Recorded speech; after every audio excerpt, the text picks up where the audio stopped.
আসসালামু আলাইকুম রহমতুল্লাহি ওয়াবারাকাতুহু। আশা করছি আপনারা সকলে ভালো আছেন, সুস্থ আছেন। আমি জিন সম্প্রদায়ের জিন জাতির বিস্ময়কর ইতিহাস যে পিডিএফটা নিয়ে গত পর্বে আমি প্রসঙ্গ কথা দিয়ে একটা পর্ব আপলোড করি, তার ফলশ্রুতিতে আজকে দ্বিতীয় পর্ব হিসেবেই আমি এখন সরাসরি পরিচ্ছেদে বা পর্বের মধ্যে চলে আসছি। পর্ব বলতে আসলে এই যে পর্ব লেখা, হ্যাঁ। তো আমি দেরি করছি না, শুরু করছি আজকের বিষয়সমূহ।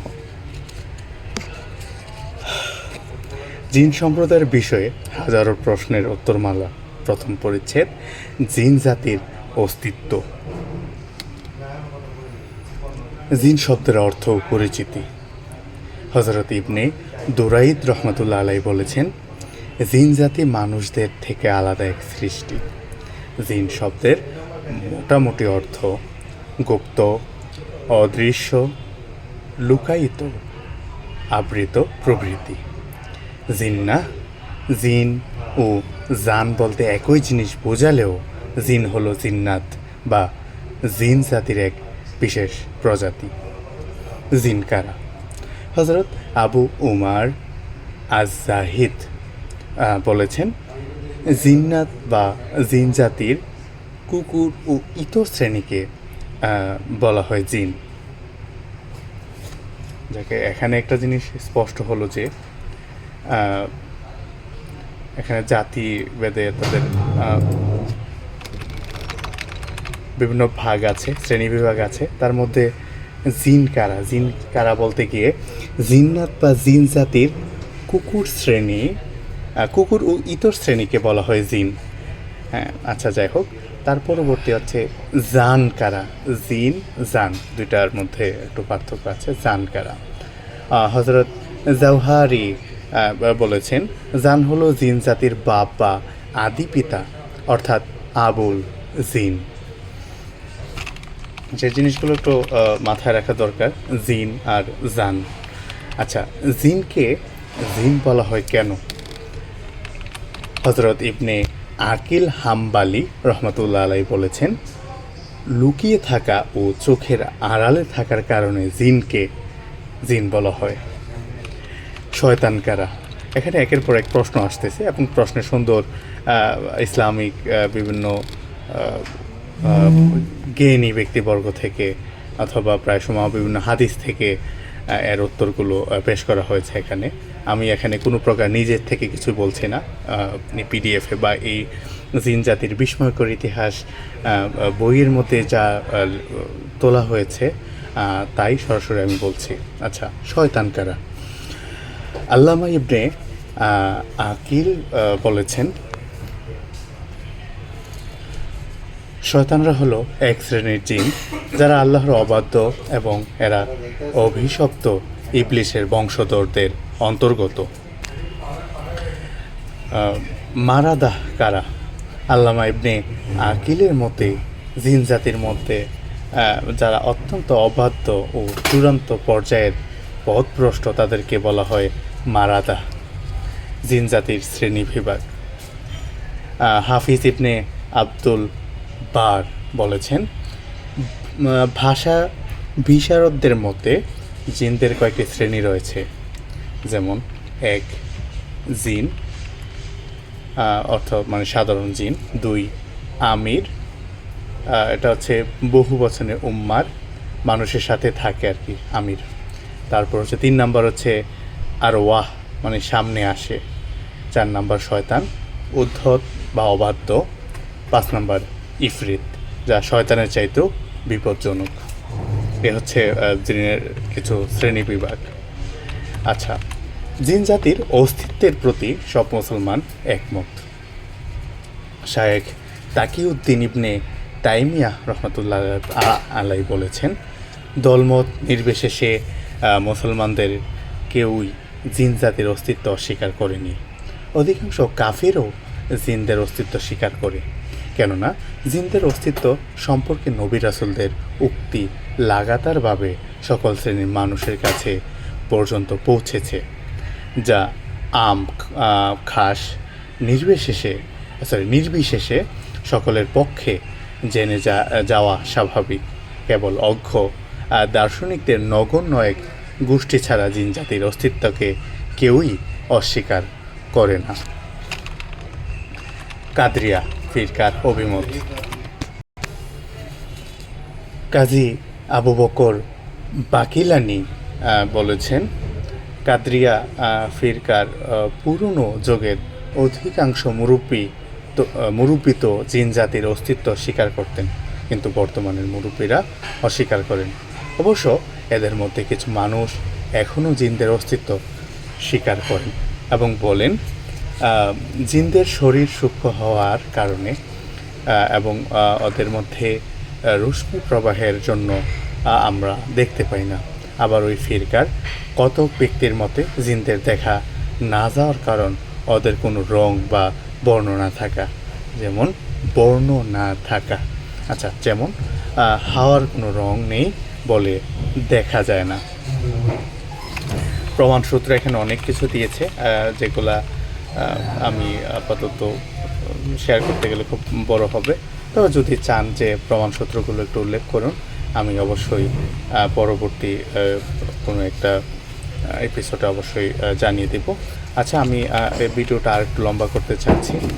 জিন জাতির উৎপত্তি নিয়ে আমি দ্বিতীয় পরিচ্ছেদে আছি এই মুহূর্তে, এবং এর বিষয়বস্তু হচ্ছে জিন জাতির উৎপত্তি। জিনদের সৃষ্টি হযরত আদম আলাইসাল্লামের 2000 বছর আগে।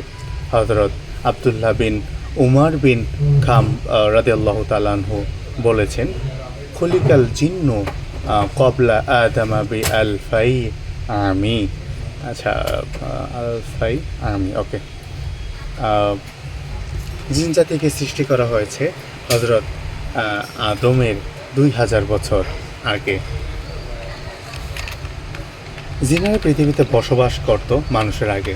যেহেতু হযরত আদম আলাইহিস সালাম এর সৃষ্টি 2000 বছর আগে জিন জাতির সৃষ্টি, সেহেতু অবশ্যই বলাই যায় মানুষের বসবাস করছে, মানে জিনেরা পৃথিবীতে বসবাস করতো মানুষের আগেই। আচ্ছা, এখানেও একটা হাদিস এসেছে, হযরত ইবনে আব্বাস রাদিয়াল্লাহু তাআলা আনহু বলেছেন, জিনেরা পৃথিবীতে এবং ফিরিস্তারা আসমানে থাকতো। এরাই ছিল আসমান ও জমিনের অধিবাসী। প্রত্যেক আসমানে আলাদা আলাদা ফেরেশতারা থাকতো এবং প্রত্যেক বাসীর নামাজ, তাসবিহ ও দোয়া ছিল নির্ধারিত। প্রতিটি ওপরের আসমানের বাসিন্দারা তাদের নিচের আসমানবাসীদের চেয়ে বেশি দোয়া করত, বেশি নামাজ ও তাসবিহ করত। মোট কথা, আসমানে বসবাস করত ফেরেশতা মণ্ডলী ও জমিনের বুকে জিন জাতি। আচ্ছা, আদি জিনের আকাঙ্ক্ষা। হযরত ইবনে আব্বাস রাদিয়াল্লাহু তাআলা আনহু বলেছেন, আল্লাহ তাআলা আবুল জিন্নাত বা জিন জাতির আদি পিতা সামুমকে আগুনের শিক্ষা দিয়ে সৃষ্টি করার পর বলেন, তুমি কিছু কামনা করো। সে বলে, আমার কামনা হলো এই যে আমরা সবাইকে দেখব, কিন্তু আমাদের যেন কেউ না দেখে, এবং আমরা যেন পৃথিবীতে অদৃশ্য হতে পারি, আর আমাদের বৃদ্ধরাও যেন যুবক হয়, তারপর মারা যায়। অতএব তার এই কামনা পূরণ করা হয়। এজন্য জিনেরা নিজেরা তো দেখতে পায়, কিন্তু অন্যদের চোখে পড়ে না, এবং মারা গেলে জমিনের মধ্যে গায়েব হয়ে যায়, আর জিনদের বুড়োরাও জোয়ান হয়ে মারা যায়। তারপর হচ্ছে ইবলিস পৃথিবীতে বসবাস করছে কবে থেকে, এটা নিয়েও এখানে কিছু আছে, আমি এটা পড়তে চাচ্ছি। জুয়াইবির ও ওসমান নিজেদের সনদ সহকারে বর্ণনা করেছেন, আল্লাহ তাআলা জিন জাতিকে সৃষ্টি করার পর তাদেরকে পৃথিবীতে বসবাস করার নির্দেশ দিলেন। ওরা এই পৃথিবীতে আল্লাহর একান্ত অনুগত হয়ে চলতে লাগলো। অবশেষে দীর্ঘকাল কেটে যাবার পর ওরা আল্লাহর অবাধ্যতা শুরু করে দিল এবং খুন খারাপি করতে লাগলো। ওদের এক বাদশা ছিল যার নাম ছিল ইউসুফ। তাকেও মেরে ফেললো। তখন আল্লাহ ওদের উপর দ্বিতীয় আসমানের ফিরিস্তাদের এক বাহিনী পাঠালেন। ওই বাহিনীকে বলা হতো জিন। ওদের মধ্যে ইবলিসও ছিল। ইবলিস ছিল 4000 জনের সর্দার। সে আসমান থেকে নেমে এসে জমিনের সমস্ত জিন সন্তানকে খতম করলো এবং বাকিদের মেরে কেটে সমুদ্রের দ্বীপগুলোর দিকে তাড়িয়ে দিল। তারপর ইবলিস তার বাহিনীর সমেত এই জমিনেই থাকতে লাগলো। তাদের পক্ষে আল্লাহর বিধিবিধান মেনে চলা আসান হয়ে গেল এবং তারা পৃথিবীতে বসবাস করাকে পছন্দ করল। মোহাম্মদ বিন ইসহাক হজরত হাবিব বিন আবি সাবিত প্রমুখের বর্ণনা সূত্রে উল্লেখ করেছেন, ইবলিস মানে শয়তান তার বাহিনী সহ পৃথিবীতে এসে ঠাঁই নিয়েছিল হজরত আদমের থেকে 40 বছর আগে। ফেরেশতারা আদম সৃষ্টিতে আপত্তি করেছিল কেন? হজরত মাকাতিল রহমতুল্লাহ আলাই ও হজরত জুয়াইবির রহমতুল্লাহ আলাই হজরত জাহাকের সূত্রে বর্ণনা করেছেন।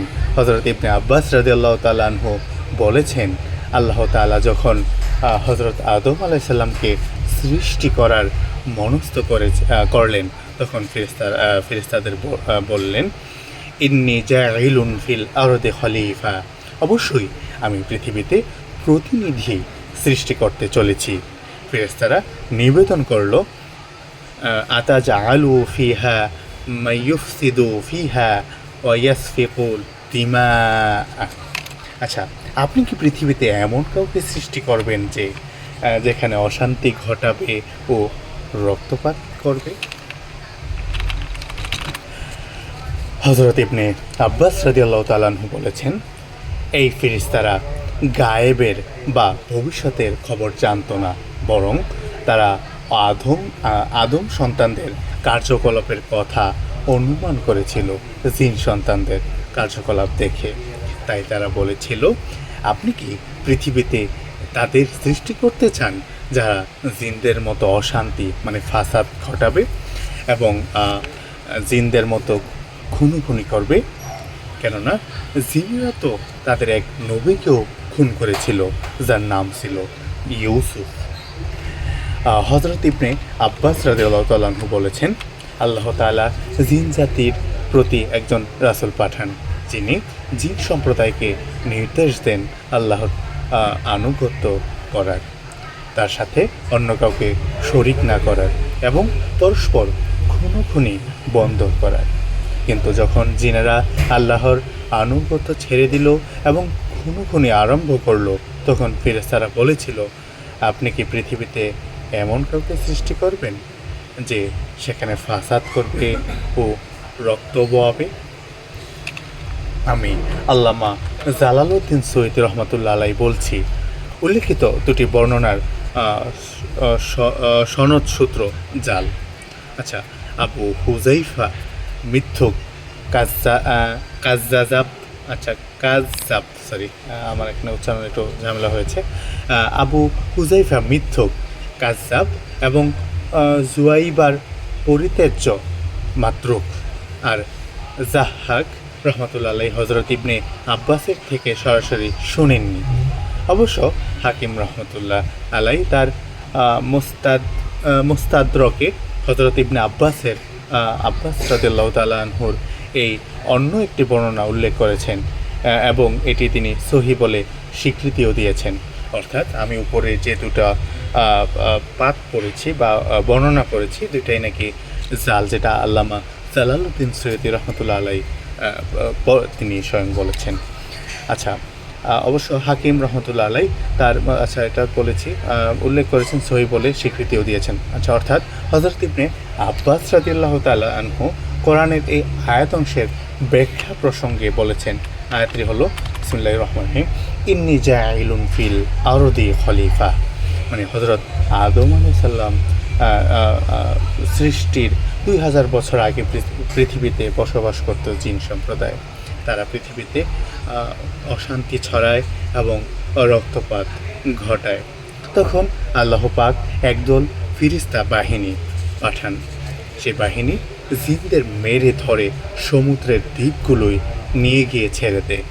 অতঃপর যখন আল্লাহ বলেন নিশ্চয়ই আমি পৃথিবীতে এক প্রতিনিধি বানাবো, তখন ফেরেশতারা বলতে থাকে আপনি কি পৃথিবীতে এমন লোকদের সৃষ্টি করবেন যারা অশান্তি ছড়াবে এবং সেখানে রক্তারক্তি করবে, যেমনটি করেছিল জিনেরা?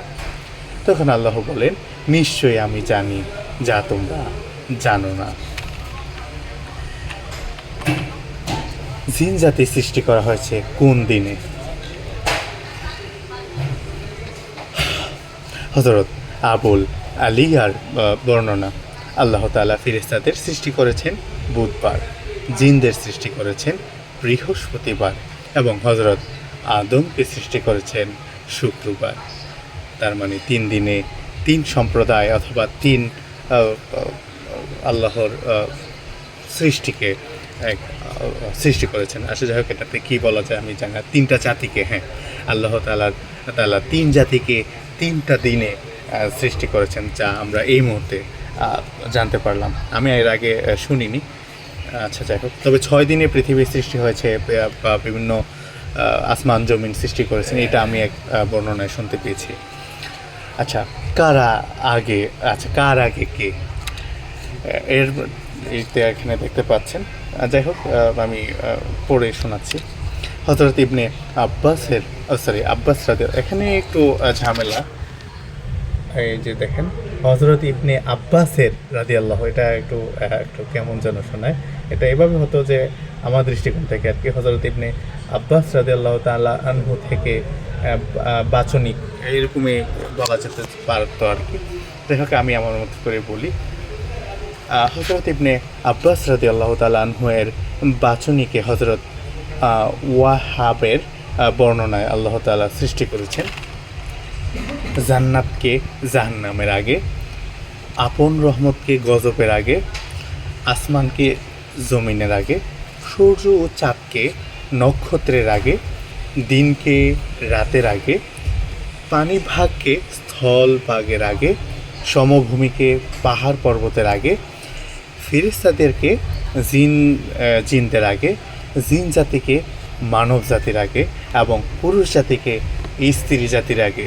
কত সুন্দর ভাবে এখানে উল্লেখ করেছেন, যেটা আমি আরেকবার পড়তে চাচ্ছি আপনাদের বোঝার সুবিধার্থে এবং কি আমারও এই জিনিসটা কোট করার সুবিধার্থে আর কি। যে জান্নাতকে সৃষ্টি করা হয়েছে জাহান্নাম সৃষ্টির আগে, আপন রহমতকে গজবের আগে, তারপর আসমানকে জমিনের আগে, সূর্য ও চাঁদকে নক্ষত্র সৃষ্টির আগে, দিনকে রাতের সৃষ্টির আগে, পানি ভাগকে স্থলভাগের সৃষ্টির আগে, সমভূমিকে পাহাড় পর্বতের আগে, ফেরেশতাদেরকে জিনদের আগে এবং জিন জাতিকে মানব জাতির আগে এবং সর্বশেষ পুরুষ জাতিকে স্ত্রী জাতির আগে। এখানে প্রমাণসূত্র অনেক দেওয়া আছে, আপনারা চাইলে আমি আবারও বলছি আর কি, যদি বলেন যে আমাকে কিছু প্রমাণসূত্র দেন, আমি এটা দিয়ে দেব। যেহেতু এটা অনেকগুলো প্রমাণসূত্র, আমি চাচ্ছি না যে এইটার প্রমাণসূত্র আপনাদের মাঝে শেয়ার করে ভিডিও বড় করি। তবে চাইলে আমি ফুল পিডিএফটাও আপনাদেরকে দিয়ে দিতে পারবো, যেহেতু আমি পেয়েছি। এখানে লুকোচুরির কোনো বিষয় না, আমার এই বিষয়টা একটু জানার ইচ্ছা। আমি অনেক আগে থেকেই সব নিয়ে ঘাটাঘাটি করি, তবে আমার জ্ঞানের পরিধি তেমন বেশি না। যাই হোক, আজকের দিনে আমি এতটুকু পর্যন্ত রাখছি। আগামীকাল ইনশাআল্লাহ 3য় পরিচ্ছেদে আমরা জিন ও ইনসানের মূল উপাদান নিয়ে কথা বলবো। এখানে যা লেখা আছে তাই পড়বো আর কি, কথা বলবো না। ততক্ষণ পর্যন্ত সকলে ভালো থাকবেন, সুস্থ থাকবেন এবং কি বেশি বেশি তাওবা ইস্তেগফার পড়বেন এবং কি আমার জন্য দোয়া রাখবেন। সকলে ভালো থাকেন। আল্লাহ হাফেজ। আসসালামু আলাইকুম।